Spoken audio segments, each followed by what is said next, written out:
আচ্ছা দেখেন, এই অ্যাকাউন্টের জন্য মানে এই অ্যাকাউন্টের অ্যাডটা যে ব্লগে শো করাবেন ওই ব্লগের লিংকটা নেবেন, কপি লিংক অ্যাড্রেস। ফার্স্টটাকে ভেরিফাই করে নিতে হবে। এখানে দেখেন সাইট থেকে অ্যাড নিউ সাইট আছে, সাইটে ক্লিক করবেন, তারপর অ্যাড নিউ সাইট আসবে, তারপর এখানে সাবমিট করে দিবেন।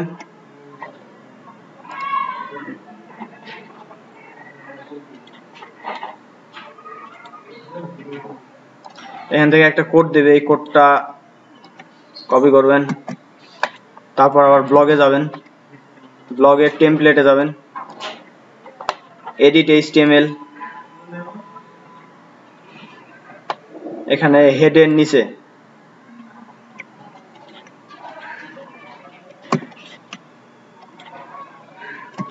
পেস্ট, সেভ দিয়ে দেন।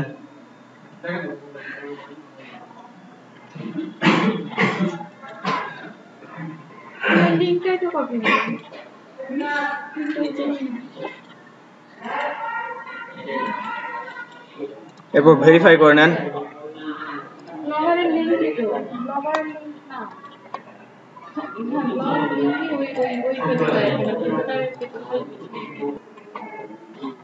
দেখেন প্রোপাউন্ডার, এতে ক্লিক করে দেবেন, নেক্সট।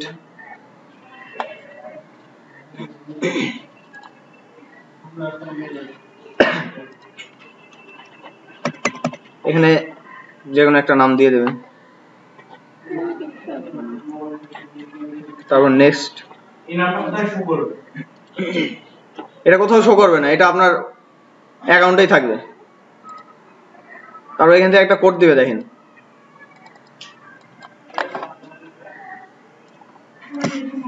এটা কপি করবেন, এটা হচ্ছে অ্যাড কোড।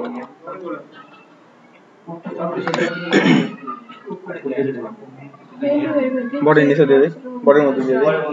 দেখেন এখানে দুই জায়গায় অ্যাড করতে হবে, দেখেন একটু দুটো দেখেন। যারা ওয়ার্ডপ্রেসে কাজ করতে এটা আর যারা হচ্ছে যে এমনি ব্লগস করে কাজ করতে তারা ওই যে এখানেও দিতে পারেন অথবা অ্যাডে গেজেটও দিতে পারেন, দেখে রাখেন।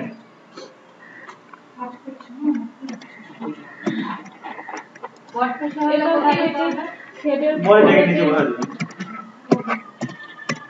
ওই যে হেডার টিমে গিয়ে ওখানে বলে দেখে নিতে। মানুষ তখন অ্যাড মানে ওই গুগলেরটা আসে না, তখন বলে দেয় 2 থেকে 3 তো বডির মধ্যে দিতে হবে।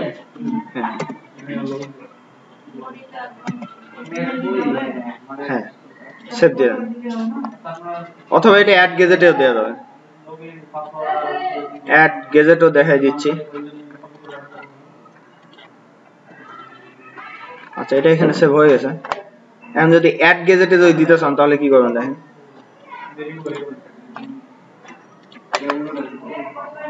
লেআউটে যাবেন, টেমপ্লেট থেকে বের হয়ে লেআউটে যাবেন। এখান থেকে দেখেন সাইড বার টপ, এখানেও দিতে পারেন অ্যাড গেজেট।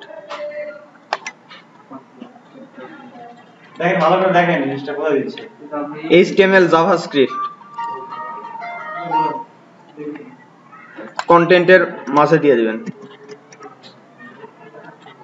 ঠিক আছে না? টাইটেল দেওয়ার দরকার নাই, এখানে কোনো টাইটেল দিবেন না, সেভ। গেজেটে HTML দেওয়া না সে কোনটা লাগে